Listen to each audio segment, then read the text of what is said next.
नमस्कार। BA part 1 प्रथम प्रश्न पत्र की इस कक्षा में आपका स्वागत है।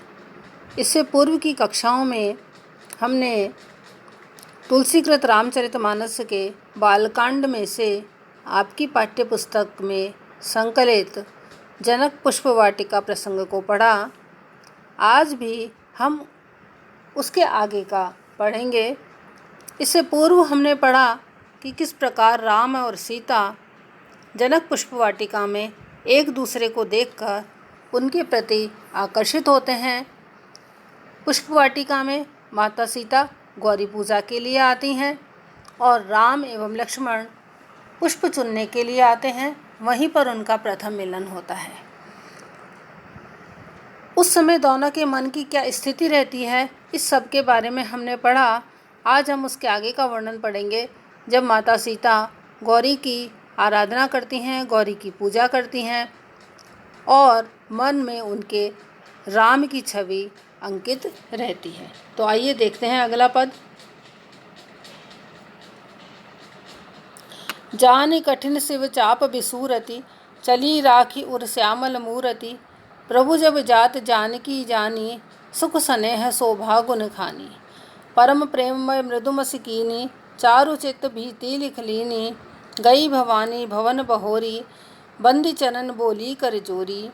जय जय गिरिवर राज किशोरी, जय महेश मुख चंद चकोरी। जय गज वदन षडानन माता, जगत जननी दामिनी तुति गाता। नहीं तव आदि मध्य अवसाना, अमित प्रभाव वेद नहीं जाना। भव भव विभव पराभव कारिणी, विश्व विमोहनी सबस बिहारिणी। पति देवता सुते महु, मात प्रथम तव रेख। महिमा अमित न सकई कही, सहस शारदा शेष।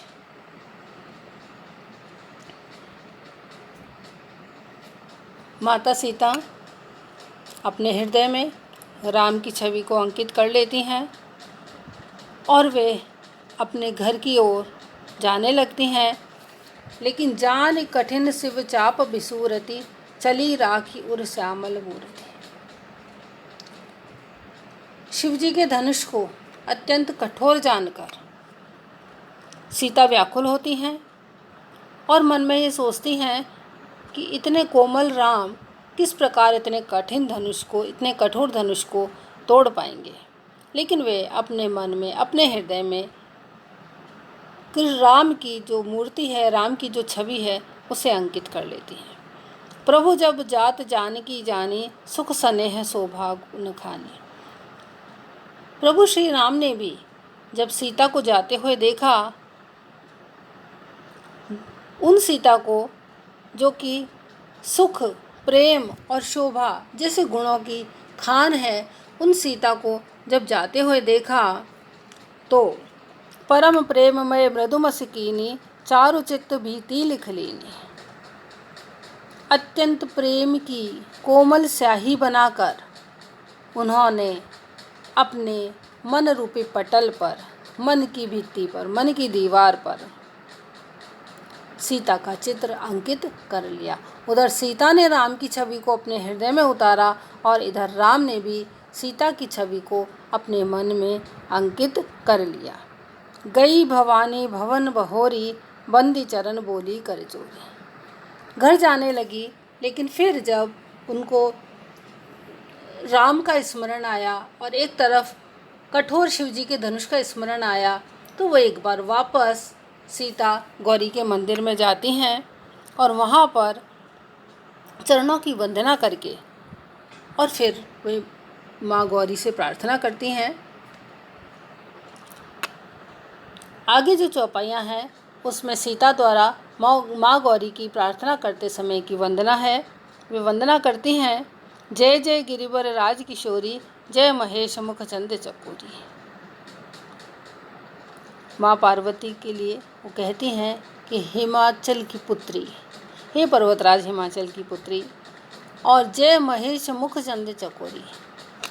और शिव के मुख रूपी चंद्रमा के लिए जो आप चकोरी के समान हो, अर्थात आप चकोरी की तरह सदैव शिव के मुख को चंद्रमा समझ करके उनकी ओर देखती रहती हो। अर्थात जिस तरह चकोरी चंद्रमा को देखती रहती है, उसी तरह आप भी शिव रूपी चंद्रमा के लिए चकोरी के समान हो। जय गज वदन षडानन माता, जगत जननी दामिनी दुत गाता। आप गज वदन अर्थात गणेश जी की और षडानन कार्तिकेय की माता हो।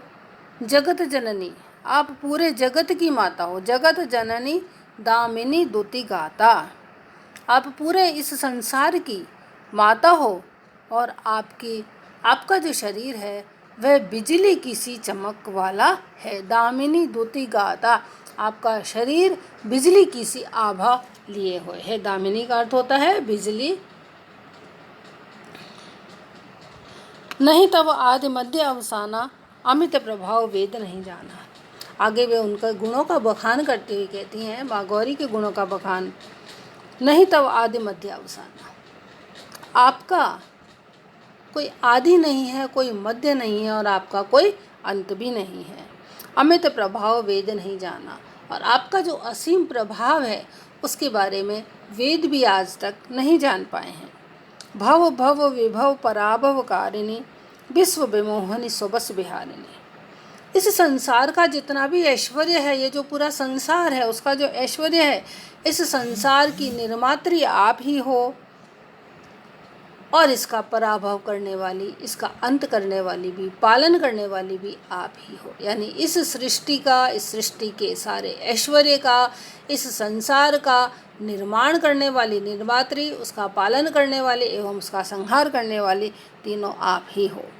विश्व विमोहनी स्वबस बिहानी, पूरा विश्व आपसे मोहित है, अर्थात पूरा विश्व आपके अधीन है, लेकिन आप स्वबस विहारिणी, लेकिन आप स्वतंत्र विचरण करने वाली हो। पूरा संसार आपके अधीन है, किंतु आप इस संसार में, इस पूरी सृष्टि में, इस पूरे ब्रह्मांड में स्वतंत्र रूप से विहार करने वाली हो। पति देवता सुतिय महो, मात प्रथम तब रेख, महिमा अमित न सके कही, सहस शारदा शेष। आप इतनी महान हो कि जिसका वर्णन वेद भी नहीं कर सकते, लेकिन फिर भी आपकी जिस रूप में मुख्य पूजा होती है वह किस रूप में है कि पति देवता सुतिय महो, मात प्रथम तब रेख। अपने पति को ही इष्ट देव मानने वाली जो बहुत श्रेष्ठ नारियां हैं उनमें प्रथम गिनती आपकी है। महिमा अमित न सकई कही, सहस शारदा शेष।